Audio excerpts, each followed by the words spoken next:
Première lettre de Pierre. Chapitre 1. De la part de Pierre, apôtre de Jésus-Christ, aux résidents temporaires dispersés dans le Pont, la Galatie, la Cappadoce, l'Asie et la Bithynie, à vous qui avez été choisis selon la prescience de Dieu le Père, sanctifiés par l'Esprit, pour que vous obéissiez et soyez aspergés avec le sang de Jésus-Christ. Que faveur imméritée et paix vous soient accordées en abondance. Loué soit le Dieu et Père de notre Seigneur Jésus-Christ, car dans sa grande miséricorde, il nous a donné une nouvelle naissance pour une espérance vivante, grâce à la résurrection de Jésus-Christ d'entre les morts, pour un héritage qui est impérissable et qui ne peut ni se souiller ni se flétrir. Il vous est réservé au ciel, à vous, qui êtes préservés par la puissance de Dieu grâce à la foi, pour un salut prêt à être révélé au moment de la fin. Pour cette raison, vous vous réjouissez beaucoup, bien qu'il soit nécessaire que vous soyez attristés par diverses épreuves pour un peu de temps, afin que votre foi mise à l'épreuve, beaucoup plus précieuse que l'or qui est périssable, bien qu'il soit éprouvé par le feu, devienne un sujet de louange, de gloire et d'honneur lors de la révélation de Jésus-Christ. Même si vous ne l'avez jamais vu, vous l'aimez. Même si vous ne le voyez pas à présent, vous exercez malgré tout la foi en lui, et vous vous réjouissez beaucoup d'une joie indescriptible et glorieuse, puisque vous atteignez le but de votre foi, votre salut. Au sujet de ce salut, les prophètes qui ont prophétisé sur la faveur imméritée qui vous était destinée ont fait des investigations minutieuses et des recherches approfondies. Ils s'efforçaient de découvrir la période particulière ou l'époque que l'esprit qui était en eux indiquait au sujet de Christ. Car cet esprit attestait d'avance les souffrances qui attendaient Christ et la gloire qui suivrait. Il leur a été révélé que ce n'était pas pour eux, mais pour vous, qu'il prophétisait à propos de ce qui vous a été proclamé maintenant par ceux qui vous ont annoncé la bonne nouvelle avec de l'Esprit Saint envoyé du ciel. C'est justement dans ces choses que des anges désirent plonger leur regard. C'est pourquoi mobilisez vos facultés pour agir, gardez tout votre bon sens, mettez votre espérance dans la faveur imméritée qui vous sera apportée lors de la révélation de Jésus-Christ. Tels des enfants obéissants, ne vous laissez plus modeler par les désirs que vous aviez autrefois dans votre ignorance. Mais comme le Saint qui vous a appelé, devenez saints vous aussi dans toute votre conduite. Parce qu'il est écrit, vous devez être saints, car je suis saint. Et si vous priez le Père, qui juge de façon impartiale selon ce que chacun fait, conduisez-vous avec crainte pendant que vous êtes des résidents temporaires. Vous savez en effet que ce n'est pas avec des choses périssables, avec de l'argent ou de l'or, que vous avez été délivrés du genre de vie futile que vous ont transmis vos ancêtres. Non, mais c'est avec un sang précieux, comme celui d'un agneau sans défaut et sans tache, le sang du Christ. Il est vrai qu'il a été choisi d'avance, avant la fondation du monde, mais il a été manifesté à la fin des temps pour vous. Grâce à lui, vous croyez en Dieu qui l'a ressuscité et lui a donné la gloire, afin que votre foi et votre espérance soient en Dieu. Maintenant que vous vous êtes purifiés en obéissant à la vérité, ce qui a produit une affection fraternelle sans hypocrisie, aimez-vous les uns les autres intensément, avec le cœur. Car vous avez reçu une nouvelle naissance par une semence, non pas périssable, mais impérissable, grâce à la parole du Dieu qui vit et qui demeure. Car tous les humains sont comme de l'herbe, et toute leur gloire est comme une fleur des champs. L'herbe se dessèche, et la fleur tombe, Mais la parole de Jéhovah dure éternellement. Et cette parole, c'est la bonne nouvelle qui vous a été annoncée. Chapitre 2. Débarrassez-vous donc de toute méchanceté, tromperie, hypocrisie, envie et de toute médisance. Comme des enfants nouveau-nés, apprenez à avoir très envie du lait pur de la parole, pour que vous grandissiez et obteniez le salut grâce à lui. Mais pour cela, vous devez avoir goûté que le Seigneur est bon. En vous approchant de lui, pierre vivante rejetée par les hommes, mais choisie, précieuse aux yeux de Dieu, vous aussi, comme des pierres vivantes, vous servez à construire une maison spirituelle pour être une prêtrise sainte, afin d'offrir grâce à Jésus-Christ des sacrifices spirituels que Dieu peut accepter. Car l'Écriture dit, « Voyez, en Sion, je pose une pierre choisie, une pierre d'angle précieuse pour les fondations, et celui qui exerce la foi en elle ne sera jamais déçu. » C'est donc pour vous qu'il est précieux, parce que vous êtes croyants. Mais pour ceux qui ne croient pas, c'est la pierre que les bâtisseurs ont rejetée, qui est devenue la principale pierre d'angle, et une pierre qui fait trébucher et un rocher de scandale. Ils trébuchent parce qu'ils désobéissent à la parole. C'est bien ce qui était prévu pour eux. Mais vous êtes un peuple choisi, une prêtrise royale, une nation sainte, un peuple destiné à être un bien particulier pour que vous annonciez les vertus de celui qui vous a appelé des ténèbres à sa prodigieuse lumière. Car autrefois, vous n'étiez pas un peuple, mais maintenant, vous êtes le peuple de Dieu. Autrefois, on ne vous avait pas fait miséricorde, mais maintenant, vous avez obtenu miséricorde. Bien-aimés, je vous recommande, à vous qui êtes étrangers et résidents temporaires, de vous abstenir des désirs charnels qui vous font la guerre. Ayez une belle conduite parmi les nations, pour que, quand elles vous accusent d'être des malfaiteurs, elles soient témoins de vos belles œuvres et qu'elles en viennent à glorifier Dieu au jour de son inspection. À cause du Seigneur, soumettez-vous à toute création humaine, soit à un roi comme étant supérieur, soit à des gouverneurs comme étant envoyés par lui pour punir les malfaiteurs, mais féliciter ceux qui font le bien. Car c'est la volonté de Dieu qu'en faisant le bien, vous réduisiez au silence les insensés qui parlent sans savoir. Soyez comme des hommes libres, utilisant votre liberté non pas comme un voile pour couvrir le mal, mais comme le font des esclaves de Dieu. Honorez des hommes de toutes sortes, aimez toute la communauté des frères, craignez Dieu, honorez le roi. Que les serviteurs soient soumis à leur maître avec toute la crainte qui leur est due, non seulement à ceux qui sont bons et raisonnables, mais aussi à ceux qui sont difficiles. En effet, quand quelqu'un endure des épreuves et souffre injustement pour garder une bonne conscience devant Dieu, c'est quelque chose de bien. Car quel mérite y a-t-il si vous êtes battu pour avoir péché et que vous l'enduriez? Par contre, si vous endurez des souffrances pour avoir fait le bien, c'est là quelque chose d'agréable à Dieu.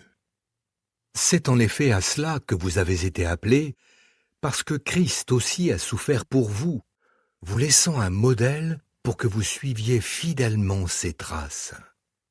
Il n'a pas commis de péché, et on n'a pas trouvé de tromperie dans sa bouche. Quand on l'insultait, il ne rendait pas l'insulte. Quand il souffrait, il ne menaçait pas, mais il s'en remettait à celui qui juge avec justice. Il a porté lui-même nos péchés dans son propre corps sur le poteau, afin que nous puissions mourir en ce qui concerne les péchés et vivre pour la justice. Et par ses blessures, vous avez été guéris, car vous étiez comme des brebis en train de s'égarer. Mais maintenant, vous êtes retournés vers le berger qui veille sur vos âmes. Chapitre 3. De la même façon, vous les femmes, soyez soumises à vos maris, afin que si quelques-uns n'obéissent pas à la parole, ils soient gagnés sans parole grâce à la conduite de leurs femmes, parce qu'ils auront été témoins de votre conduite pure et pleine de respect. Que votre beauté ne soit pas extérieure, cheveux tressés, ornements en or ou beaux vêtements, mais qu'elle soit la personne intérieure, avec la beauté impérissable d'un esprit doux et paisible, qui est d'une grande valeur aux yeux de Dieu.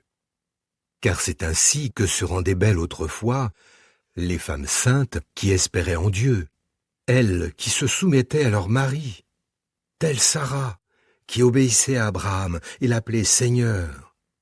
Et vous êtes devenues ses filles, à condition de continuer à faire le bien et de ne pas céder à la peur.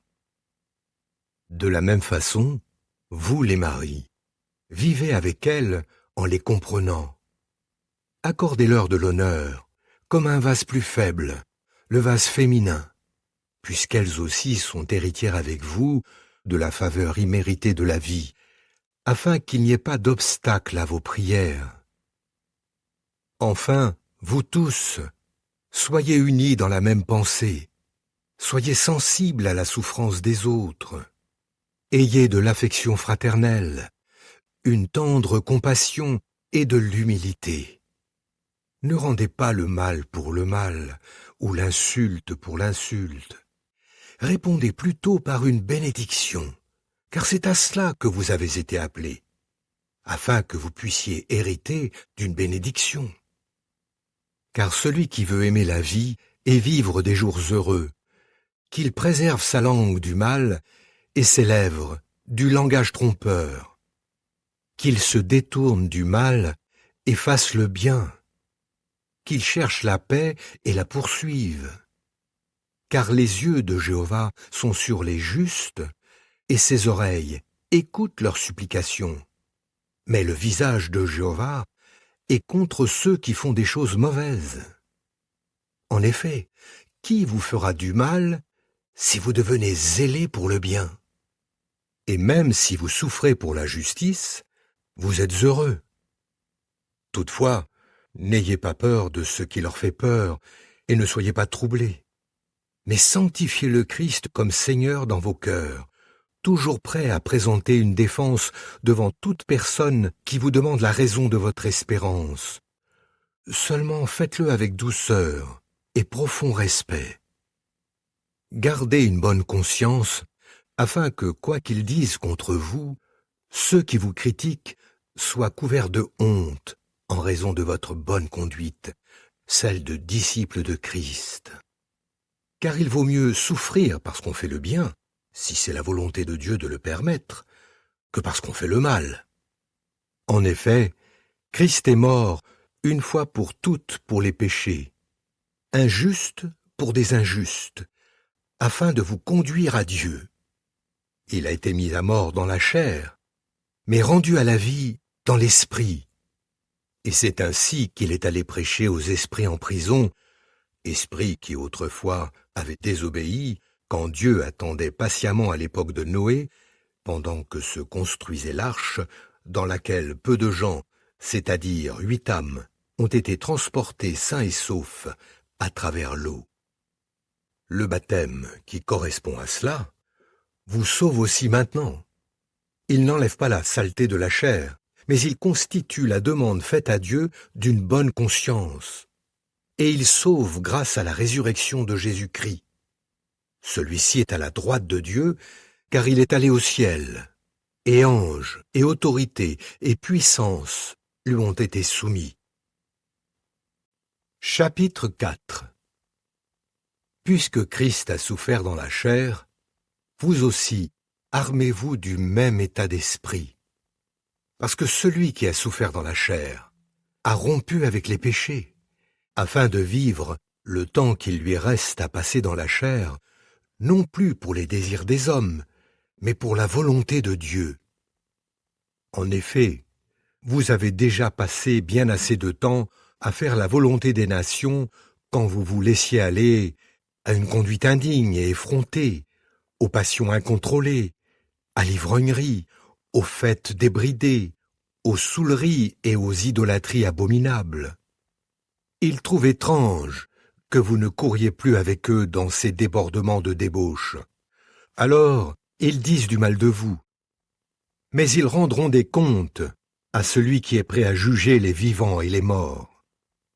En fait, c'est pour cela que la bonne nouvelle a aussi été annoncée aux morts, afin que, bien qu'ils soient jugés dans la chair, du point de vue des hommes, ils puissent vivre en accord avec l'esprit, du point de vue de Dieu. Mais la fin de toute chose est proche.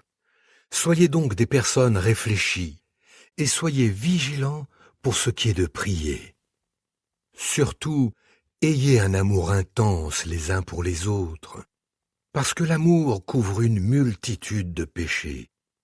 Soyez hospitaliers les uns envers les autres, sans grogner.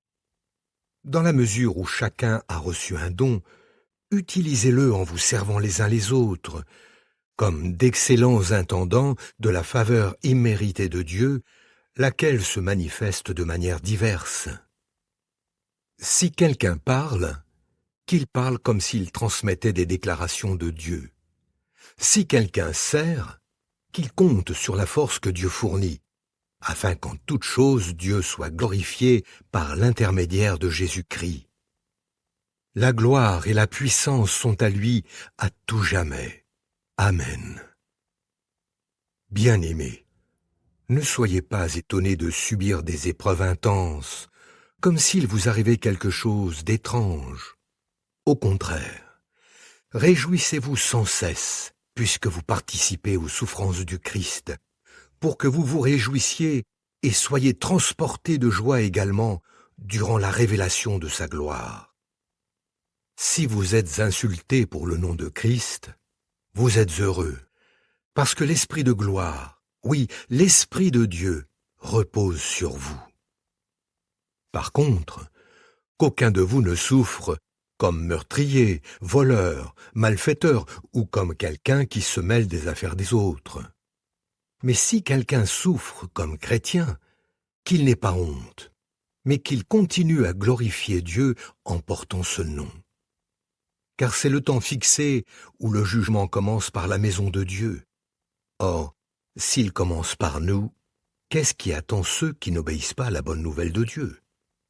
Et si c'est difficilement que le juste est en train d'être sauvé, qu'arrivera-t-il à l'individu sans respect pour Dieu et aux pécheurs? Alors, que ceux qui souffrent parce qu'ils font la volonté de Dieu continuent à s'en remettre à un Créateur fidèle, tout en faisant le bien.